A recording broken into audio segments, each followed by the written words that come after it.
ಕಡಲ ತಡಿಯಲ್ಲಿ ಈಗ ದೈವ ಕಾರಣಿಕದ ಹೋರಾಟ ನಡೀತಾ ಇದೆ. ಕಳೆದ 19 ವರ್ಷಗಳಿಂದ ಈ ರೀತಿಯ ಸಂಘರ್ಷ ಇರಲಿಲ್ಲ. ಆದರೆ ಈ ಬಾರಿ ಅಧಿಕಾರಿಗಳು ಬಹಳ ಕಿರಿಕಿರಿ ಮಾಡ್ತಾ ಇದ್ದಾರೆ ಅಂತ ಸ್ಥಳೀಯರು ಆಕ್ರೋಶವನ್ನು ಹೊರಹಾಕಿದ್ದಾರೆ. SEZ ಆವರಣದಲ್ಲೇ ಕಾಂತೇರಿ ಧೂಮಾವತಿ ದೈವ ಇದೆ. ದೈವದ ನಿಂದನೆ ಮತ್ತು ಅವಮಾನ ಮಾಡಿದ್ದಾರೆ ಅಂತ ಈಗ ಅಲ್ಲಿರುವಂತಹವರು ಹೋರಾಟಕ್ಕೆ ಇಳಿದಿದ್ದಾರೆ. ಅಧಿಕಾರಿಗಳ ವಿರುದ್ಧ ಆಕ್ರೋಶವನ್ನು ಹೊರಹಾಕ್ತಾ ಇದ್ದಾರೆ. ಕಾಂತಾರ ಸಿನಿಮಾ ಮಾದರಿ ಪೂಜೆ ಸಲ್ಲಿಸದಂತೆ ಅಡ್ಡಿ ಮಾಡ್ತಾ ಇದ್ದಾರಂತೆ. ಅಧಿಕಾರಿಗಳ ನಡೆಗೆ ಸ್ಥಳೀಯರಿಗೆ ಬೇಸರ ಆಗಿದೆ. ದೈವ ತಕ್ಕ ಉತ್ತರ ಕೊಡುತ್ತೆ ಅಂತ ಹಿಡಿ ಶಾಪವನ್ನು ಹಾಕಿದ್ದಾರೆ. 800 ವರ್ಷಗಳ ಇತಿಹಾಸ ಇರುವಂತಹ ದೈವ ಸನ್ನಿಧಾನ ಇದು. 19 ವರ್ಷದಿಂದ ಅನುಮತಿ ಪಡೆದುಕೊಂಡೇ ದೈವಾರಾಧನೆಯನ್ನ ನಡೆಸಲಾಗ್ತಾ ಇತ್ತು. ಅದೇ ರೀತಿಯಾಗಿ ಈ ಬಾರಿಯೂ ಕೂಡ ಅನುಮತಿಯನ್ನ ಕೇಳಲಿಕ್ಕೆ ಹೋಗಿದ್ದಾರೆ. ಆದರೆ ಇದಕ್ಕೆ ಅವಕಾಶವನ್ನ ಅಧಿಕಾರಿಗಳು ನಿರಾಕರಿಸಿದ್ದಾರೆ ಅನ್ನುವಂತಹ ವಿಷಯ ಗೊತ್ತಾಗ್ತಾ ಇದೆ. ಈ ಜಾಗ ಏನಿದೆ SEZ, ಇದಕ್ಕೂ ಮೊದಲಾಗಿ ಅಲ್ಲೊಂದು ಗ್ರಾಮ ಇತ್ತು. ಆ ಗ್ರಾಮದಲ್ಲಿ ಕೃಷಿ ಚಟುವಟಿಕೆಗಳು ನಡೀತಾ ಇತ್ತು. ಜನ ಕೂಡ ನೆಲೆಸಿದ್ರು. ಅವರೆಲ್ಲರನ್ನು ಕೂಡ ಒಕ್ಕಲೆಬ್ಬಿಸಿ ಆನಂತರದಲ್ಲಿ ಅಲ್ಲಿ ಫ್ಯಾಕ್ಟ್ರಿಗಳಾಗಿದೆ.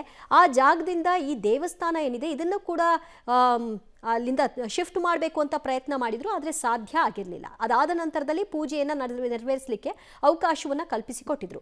ಬಟ್ ಈ ವರ್ಷ ಅದಾಗ್ತಾ ಇಲ್ಲ ಅನ್ನೋದು ಜನರ ಬೇಸರಕ್ಕೆ ಕಾರಣವಾಗಿದೆ. ತುಳುನಾಡಿನಲ್ಲಿ ದೈವಗಳು ತಮ್ಮ ಇರುವಿಕೆಯನ್ನು ಆಗಾಗ ತೋರಿಸ್ತಾ ಇದೆ. ತಮ್ಮ ಕಾರ್ಣಿಕವನ್ನು ಭಾಳಷ್ಟು ಸಲ ತೋರಿಸಿರುವಂಥದ್ದು. ಇದೀಗ ಮಂಗಳೂರಿನ SEZನ ಒಳಗಿರುವಂಥ ಕಾಂತೇರಿ ಧೂಮಾವತಿ ದೈವದ ಒಂದು ಕಾರ್ಣಿಕ ಮತ್ತೆ ಬೆಳಕಿಗೆ ಬಂದಿರುವಂಥದ್ದು. ಕಳೆದ 800 ವರ್ಷಗಳ ಇತಿಹಾಸ ಇರುವಂಥ ಈ ಒಂದು ನೆಲ್ಲಿದಡಿ ಗುತ್ತು ಅನ್ನುವಂಥ ಸ್ಥಳ ಏನಿದೆ, ಅಲ್ಲಿ ಆರಾಧನೆಗೊಳ್ತಾ ಇರುವಂಥ ಕಾಂತೇರಿ ಧೂಮಾವತಿ ದೇವಸ್ಥಾನಕ್ಕೆ ಈಗ ಅಲ್ಲಿನ ಅಧಿಕಾರಿಗಳು ಅಡ್ಡಿಪಡಿಸ್ತಾ ಇದ್ದಾರೆ. ಅಲ್ಲಿನ ಪೂಜೆ ಪುನಸ್ಕಾರ ಮಾಡಲಿಕ್ಕೆ ಅಡ್ಡಿಪಡಿಸ್ತಾ ಇದ್ದಾರೆ. ಹೀಗಾಗಿ ಈಗ ಸಾಕಷ್ಟು ವಿರೋಧ ವ್ಯಕ್ತ ಆಗಿದೆ. ಹೀಗಾಗಿ ನೆಲ್ಲಿದಡಿ ಗುತ್ತಿನ ಮುಖ್ಯಸ್ಥರು ನಮ್ಮ ಜೊತೆ ಇದ್ದಾರೆ, ಅವರ ಹತ್ರ ಮಾತಾಡಿಸುವ. ಈ ಒಂದು ಸಮಸ್ಯೆ ಈಗ ಹಲವಾರು ವರ್ಷಗಳಿಂದ ಅಲ್ಲಿ ಇದ್ದಂಥ ದೇವಸ್ಥಾನ ಆರಾಧನೆಗೊಳ್ತಾ ಇತ್ತು. ಈಗ ಯಾಕೆ ಅದಕ್ಕೆ ತಡೆ ಹೊಡ್ತಾ ಇದ್ದಾರೆ? SEZನ ಅಧಿಕಾರಿಗಳಿಂದ ಏನು ಸಮಸ್ಯೆ ಆಗ್ತಾ ಇರುವಂಥದ್ದು? ಹಲವಾರು ವರ್ಷ ಅನ್ನೋದಕ್ಕಿಂತ ಸಾಧಾರಣ ಒಂದು 800 ವರ್ಷದ ಇತಿಹಾಸ ಸ್ಥಳಕ್ಕೆ ಇರುವ ಕಾರಣ ಬಹಳ ವರ್ಷಗಳಿಂದ ದೈವದ ಸೇವೆ ನಡೀತಾ ಬರ್ತಾ ಇರುವಂಥದ್ದು. ಆದರೆ ಸ್ಪೆಷಲ್ ಇಕಾನಮಿಕ್ ಝೋನ್ SEZ ಬಂದಾಗಿನಿಂದ 2006ರಿಂದ ವಿಶೇಷ ರೀತಿಯ ಸಮಸ್ಯೆಗಳು ನೆಲ್ಲಿದಡಿ ಮನೆತನಕ್ಕೆ ಆ ಊರಿನವರಿಗೆ ಎದುರಾಗಿದೆ. ಆದರೂ ಕೂಡ ಊರಿನವರೆಲ್ಲರೂ ಕೂಡ ಸ್ಥಳಾಂತರ ಆದರೂ ಕೂಡ ಆ ದೈವ ಒಂದು ನುಡಿ ಕೊಟ್ಟ ಪ್ರಕಾರ, ನಾನು ಇಲ್ಲಿಂದ ಕದಲುವುದಿಲ್ಲ ಅಂತ ಹೇಳಿ ನುಡಿ ಕೊಟ್ಟ ಪ್ರಕಾರ ನೆಲ್ಲಿದಡಿ ಮನೆತನದ ಜನರು ಹೇಗೆ ಅಂತ ಹೇಳಿದರೆ ದೈವದ ನುಡಿಯನ್ನು ತಪ್ಪಿ ನಡೆಯುವವರಲ್ಲ. ಹಾಗಾಗಿ ಅವರಿಗೆ ಅಲ್ಲಿಂದ ಕದಲುವಂಥ ಅವಕಾಶವನ್ನು ದೈವ ಕೊಡಲೇ ಇಲ್ಲ. ಹಾಗೂ ಮುಂದಕ್ಕೂ ಕೂಡ ದೈವದ ನುಡಿಯ ಮೇರೆಗೆ ನಡೆದುಕೊಂಡು ಹೋಗುವಂಥ ಅಭಿಪ್ರಾಯದಲ್ಲಿ ಆ ಕುಟುಂಬ ಇರುವ ಕಾರಣ ನಮಗೆ ದೈವ ಇರುವವರೆಗೆ ಅಲ್ಲಿಯ ವ್ಯವಸ್ಥೆಯನ್ನು ನೋಡಿಕೊಂಡು ಬರಬೇಕಾಗ್ತದೆ. ಯಾಕೆಂತೇಳಿದರೆ ಆ ಕುಟುಂಬ ಉಳಿಬೇಕು, ಕುಟುಂಬಕ್ಕೆ ಶ್ರೇಯಸ್ಸಾಗಬೇಕು ಅಂತಿದ್ದರೆ ದೈವಕ್ಕೆ ನಡೆಯುವಂಥ ಕೆಲಸಗಳು, ದೈವಕ್ಕೆ, ನಾಗದೇವರಿಗೆ, ಕುಟುಂಬದ ದೈವಗಳಿಗೆ ನಡೆಯುವಂಥ ಕೆಲಸ ಕಾರ್ಯಗಳು ಅದು ಸಂಪ್ರದಾಯ ಪ್ರಕಾರವಾಗಿ ನಡೆದುಕೊಂಡು ಬರಬೇಕು ಅನ್ನೋದು ತುಳುವರ ನಂಬಿಕೆ. 2000ಕ್ಕೂ ಅಧಿಕ ಎಕರೆ ಪ್ರದೇಶದಲ್ಲಿ SEZ ಇದೆ. ಆ ಭಾಗದಲ್ಲಿದ್ದಂಥ ಎಲ್ಲ ದೈವಸ್ಥಾನ, ಚರ್ಚು, ಮಸೀದಿ ಎಲ್ಲವನ್ನು ತೆಗೆದಿದ್ರು. ಆದರೆ ಇದನ್ನು ಯಾಕೆ ಆ ಸಂದರ್ಭದಲ್ಲಿ ಉಳಿಸ್ಕೊಂಡಿದ್ರು? ತೆಗೆಯುವಂಥ ಪ್ರಯತ್ನಕ್ಕೆ ಬಂದಿದ್ದಾರೆ.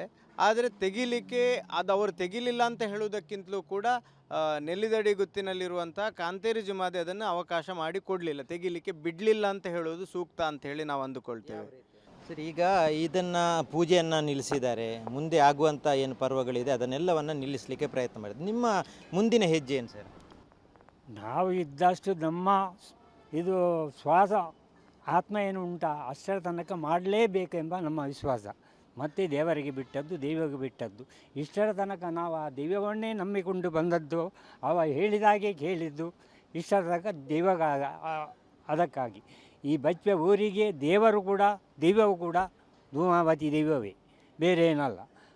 ಆದ್ದರಿಂದ ಎಲ್ಲರೂ ನಂಬಿಕೆಯಿಂದ ಭಕ್ತಿಯಿಂದ ಬಚ್ಚ ಊರಿನ ಜನರು ಎಲ್ಲ ಜಾತಿಯವರು, ಹಿಂದೂ, ಕ್ರಿಶ್ಚಿಯನ್, ಮುಸ್ಲಿಂ ಯಾವೇ ಜಾತಿಯವರಾದರೂ ಭಕ್ತಿಯಿಂದ ಬಂದು ಅಲ್ಲಿ ಪ್ರಾರ್ಥಿಸಿ ಕೈ ಮುಗಿದು ಅವರ ಕೆಲಸವನ್ನು ಮಾಡಿಕೊಂಡು ಹೋಗ್ತಾರೆ. ಆದ್ದರಿಂದ ನಾವು ಬೇರೆ ಏನು ಹೇಳಲು ಅಸಾಧ್ಯರಾಗಿದ್ದೇವೆ. ಪೂಜೆಯನ್ನು ನಿಲ್ಲಿಸಿರುವಂಥ ಅಧಿಕಾರಿಗಳಿಗೆ ದೈವ ಏನಾದರೂ ಸೂಚನೆ ಕೊಡಬೇಕಿತ್ತಲ್ಲ? ಅದು ಕೊಟ್ಟಿದೆ, ಅವರಿಗೆ ಗೊತ್ತುಂಟು ಸ್ವಾಮಿ, ಎಲ್ಲರಿಗೆ ಗೊತ್ತುಂಟು. ಕೊಟ್ಟರೆ ಅದು ಅಲ್ಲ ಅಂತ ಅಳ್ಗಾಳುತ್ತಾರೆ, ಏನು ಮಾಡಲಿಕ್ಕೆ ಸಾಧ್ಯ, ಅದು ಅವರಿಗೆ ಗೊತ್ತು.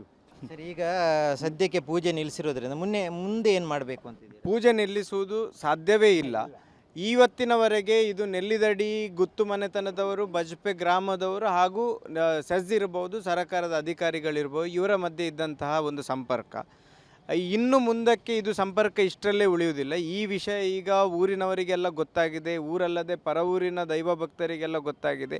ಈ ಬಗ್ಗೆ ಎಲ್ಲರೂ ನಮ್ಮನ್ನು ಕೂಡ ಸಂಪರ್ಕಿಸ್ತಾ ಇದ್ದಾರೆ, ನೀವು ಯಾಕೆ ಹೀಗೆ ಸುಮ್ಮನೆ ಕೂತಿದ್ದೀರಿ ಅಂತೇಳಿ ಸಂಪರ್ಕಿಸ್ತಾ ಇದ್ದಾರೆ. ಮುಂದಕ್ಕೆ ಇದು ಹೋರಾಟದ ನಿಲುವು ಯಾವ ರೀತಿಯಲ್ಲಿ ಹೋಗ್ಬೋದು, ಯಾವ ದಾರಿಯನ್ನು ಹಿಡಿಬಹುದು ಅಂತೇಳಿ ನಮಗೂ ಹೇಳಲಿಕ್ಕೆ ಸಾಧ್ಯ ಇಲ್ಲ. ಅದು ಕಾಂತೇರಿ ಜುಮಾದಿ ದೈವದ ಚಿತ್ತಕ್ಕೆ ಬಿಟ್ಟಂಥದ್ದು. ಆದರೆ ಅಲ್ಲಿಯ ದೈವದ ಕಾರ್ಯಕ್ರಮಗಳು ನಿಲ್ಲದ ರೀತಿಯಲ್ಲಿ ಮುಂದುವರಿಲಿಕ್ಕೆ ಸರಕಾರದ ಅನುಮತಿ ಸಿಗುವವರೆಗೆ ನಮ್ಮ ಪ್ರಯತ್ನ ದೈವದ ಒಂದು ಒಲಿಮೆಯಿಂದಾಗಿ ನಮ್ಮ ಪ್ರಯತ್ನ ನಿರಂತರವಾಗಿ ಇರ್ತದೆ. ಒಟ್ಟಿನಲ್ಲಿ ಈ SEZನ ಸುಮಾರು 2,000ಕ್ಕೂ ಅಧಿಕ ಎಕರೆ ಜಮೀನಲ್ಲಿರುವಂಥ ಒಂದು SEZನ ಒಳಗಿದ್ದಂಥ ಎಲ್ಲ ದೇವಸ್ಥಾನಗಳು ಮಸೀದಿ ಚರ್ಚ್ಗಳು ಎಲ್ಲವೂ ಶಿಫ್ಟ್ ಆದ ಬಳಿಕವೂ 800 ವರ್ಷಗಳ ಇತಿಹಾಸ ಇರುವಂಥ ಈ ಒಂದು ನೆಲ್ಲಿದಡಿ ಗುತ್ತು ಏನಿದೆ, ಅದರ ಧೂಮಾತಿ ದೈವ ಏನಿದೆ, ಅದು ಅಲ್ಲಿ ಉಳ್ಕೊಂಡಿದೆ ಅನ್ನುವಂಥದ್ದು ಅದರ ಒಂದು ಭಾಳಷ್ಟು ಪ್ರಾಮುಖ್ಯವಾಗಿರುವಂಥ ಕ್ಷೇತ್ರ ಆಗಿರೋದ್ರೆ, ಹಾಗಾಗಿ ಅದನ್ನು ಉಳಿಸುವಂಥ ಪ್ರಯತ್ನವನ್ನು ಮಾಡಬೇಕು ಅನ್ನುವಂಥ ಒತ್ತಾಯವನ್ನು ಈ ನೆಲ್ಲಿದಡಿ ಗುಟ್ಟಿನವರು ಮಾಡ್ತಾ ಇರುವಂಥದ್ದು. ಕ್ಯಾಮ್ರಾಮನ್ ನಿಶಾಂತ್ ಜೊತೆ ಸುಖಪಾಲ್ ಪೊಳಲಿ, ಪಬ್ಲಿಕ್ TV, ಮಂಗಳೂರು. ಮತ್ತಷ್ಟು ಮಾಹಿತಿ ಪಡೆಯೋಣ ನಮ್ಮ ಪ್ರತಿನಿಧಿ ಸುಖಪಾಲ್ ಪೊಳಲಿಂದ. ಸುಖಪಾಲ, ಇಲ್ಲಿಯವರೆಗೂ ಅನುಮತಿಯನ್ನ ಕೊಟ್ಟವರು ಈಗ ಯಾಕೆ ನಿರಾಕರಿಸ್ತಾ ಇದ್ದಾರೆ? ಅದಕ್ಕೆ ಕೊಡ್ತಾ ಇರೋ ರೀಸನ್ ಏನು? ಕಳೆದ 19 ವರ್ಷಗಳ ಹಿಂದೆ ಏನು ಇಡೀ ಗ್ರಾಮವನ್ನು ಒಕ್ಕಲೆಬ್ಬಿಸಲಾಗಿತ್ತು ಈ ಒಂದು ಕೈಗಾರಿಕೆ ಆರಂಭ ಮಾಡಲಿಕ್ಕೆ, SEZ ಮಾಡಲಿಕ್ಕೆ. ಆ ಸಂದರ್ಭದಲ್ಲಿ ಈ ಒಂದು ಕ್ಷೇತ್ರವನ್ನು ಬಿಡಲಾಗಿತ್ತು. ಅಂದರೆ ಅಷ್ಟೊಂದು ಪವಾಡ ಇತ್ತು, ಹಾಗಾಗಿ ಯಾವುದೇ ರೀತಿಯಾದಂಥ ತೊಂದರೆ ಆದಂಥ ಸಂದರ್ಭದಲ್ಲಿ ಆ ಪರಿಸರದ ಜನರು ಈ ದೈವಸ್ಥಾನದ ಮೊರೆ ಹೋಗ್ತಾ ಇದ್ರು. ಆ ಸಂದರ್ಭದಲ್ಲಿ ಒಂದನ್ನು ಹೊರತುಪಡಿಸಿ ಎಲ್ಲವನ್ನು ಸ್ಥಳಾಂತರಗೊಳಿಸಲಾಗಿತ್ತು.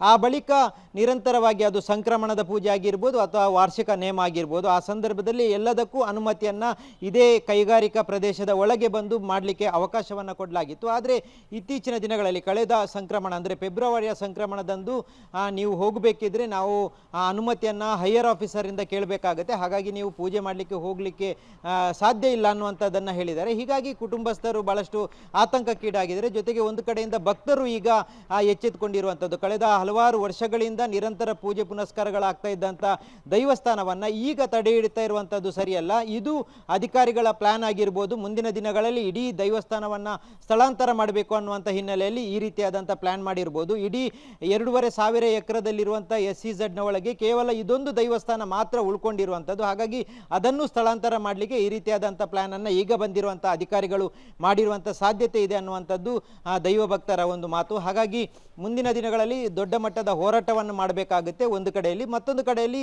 ಕಾರಣಿಕ ಇರುವಂಥ ದೈವ ಏನಿದೆ ಕಾಂತೇರಿ ಧೂಮಾವತಿ, ಇದು ತಕ್ಕ ಶಾಸ್ತಿಯನ್ನು ಮಾಡುತ್ತೆ. ಹಾಗಾಗಿ ಅದರ ನಿರೀಕ್ಷೆಯಲ್ಲಿದ್ದೇವೆ. ಒಂದು ವೇಳೆ ಅದು ಮತ್ತಷ್ಟು ತೊಂದರೆ ಮಾಡಿದರೆ ಅಧಿಕಾರಿಗಳು, ಆ ಸಂದರ್ಭದಲ್ಲಿ ತುಳುನಾಡಿನ ಎಲ್ಲ ದೈವ ಭಕ್ತರು ಸೇರಿ ಮತ್ತೊಂದು ದೊಡ್ಡ ಮಟ್ಟದ ಹೋರಾಟ ಮಾಡ್ತೇವೆ ಅನ್ನುವಂಥ ಒಂದು ಎಚ್ಚರಿಕೆಯನ್ನು ಈ ಸಂದರ್ಭದಲ್ಲಿ ನೀಡಿದ್ದಾರೆ. ಈಗ ಕಳೆದ 1 ತಿಂಗಳ ಸಂಕ್ರಮಣದ ಪೂಜೆ ಸ್ಥಗಿತಗೊಂಡಿದೆ. ಮುಂದಿನ ದಿನಗಳಲ್ಲಿ ಅಂದರೆ ಏಪ್ರಿಲ್ ಸಂದರ್ಭದಲ್ಲಿ ಅಲ್ಲಿನ ವಾರ್ಷಿಕ ಉತ್ಸವ ಬರುತ್ತೆ. ಆ ಸಂದರ್ಭದಲ್ಲಿ ಮತ್ತೆ ಅನುಮತಿ ಕೇಳಬೇಕಾಗುತ್ತೆ. ಕಳೆದ 19 ವರ್ಷಗಳಿಂದಲೂ ಇದೇ ರೀತಿಯಾದಂಥ ಅನುಮತಿ ಪತ್ರಗಳನ್ನು ಅಧಿಕಾರಿಗಳಿಗೆ ಕೊಟ್ಟು ಅಧಿಕಾರಿಗಳು ಅದಕ್ಕೆ ಪರ್ಮಿಷನ್ ಕೊಟ್ಟು ಆ ಬಳಿಕ ಆ ಪೂಜೆ ಪುನಸ್ಕಾರಗಳಿಗೆ ಈ ಒಂದು ಕುಟುಂಬಸ್ಥರು ತೆರಳುತ್ತಾ ಇದ್ರು. ಆದರೆ ಈಗ ಯಾವುದೇ ಕಾರಣಕ್ಕೂ ಈ ಒಂದು SEZನ ಒಳಗೆ ಪ್ರವೇಶವನ್ನು ಮಾಡಲಿಕ್ಕೆ ಬಿಡೋದಿಲ್ಲ ಅನ್ನುವಂಥ ಮಾತನ್ನು ಹೇಳಿದರೆ ಇದೀಗ ದೈವ ಭಕ್ತರಲ್ಲಿ ಆಕ್ರೋಶಕ್ಕೆ ಕಾರಣ ಆಗಿರುವಂಥದ್ದು. Divya, thank you Sukhpal. ನಿಮ್ಮೆಲ್ಲ